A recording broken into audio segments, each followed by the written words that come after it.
Hi everyone, in this tutorial we'll learn how to use the timeline cache feature in FilmoraPro. When we apply many effects to a video or use large files, our computer will have to perform a lot of processing to produce the final output. As a result, you might see your clips lagging. The amount of lag will depend on your computer's speed, the resolution of the clip, and if your computer is processing something else at the same time. But sometimes we'll need to see our video playing at real speed. That's when we can use the Create Timeline Cache button. This feature will let us process the videos of the timeline so that we can play them smoothly while editing. When we press this button, a window will pop up, showing the number of frames rendered and the rendering progress.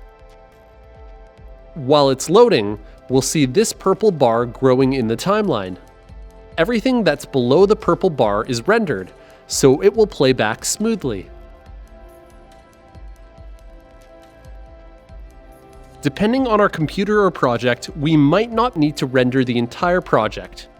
For example, in this project, I need to play this particular area smoothly, right where the graphic appears, just to make sure it's correctly placed all the time.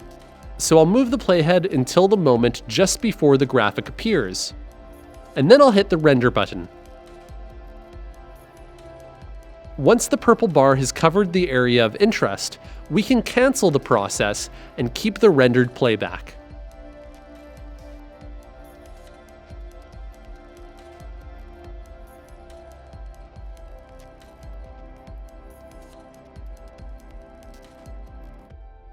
If we make any adjustments to the image or apply another effect to the clip, the purple bar above it will disappear, as the render gets invalidated and it needs to be processed again in order to show an accurate and smooth result.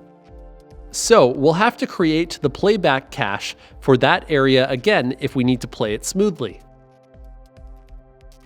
Another important thing is that the playback cache depends on the playback resolution. So if we use only a fraction of the resolution, it will process it a lot faster. Keep in mind though that if we change the resolution, all the processed cache will be invalidated. FilmoraPro has another feature called background cache. After a while of inactivity, this feature will automatically start rendering the project. We can adjust the cache settings if we go to File, Options, Cache. Here we can deactivate the cache in background feature by clicking on this box.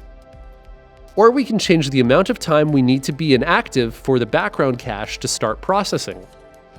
This feature is great because it won't process while we're working, so the speed of the software won't slow down, but it will use some space on our hard drive. So if you're running out of space, you might want to turn this feature off. In this window, we can also select where the cache information will be stored, how much space that it's using, and how long these files are kept. After this amount of time is unused, they will be automatically erased. We can also delete them ourselves by clicking here. The media files are data used for the projects to be exported, and for the projects on the export queue. And the timeline files are used in the viewer playback, as we've seen in this video. So that was a look at the render cache in FilmoraPro. To learn more about editing in FilmoraPro, make sure to check out our other tutorials in the series. And remember, there's no limit to what you can make.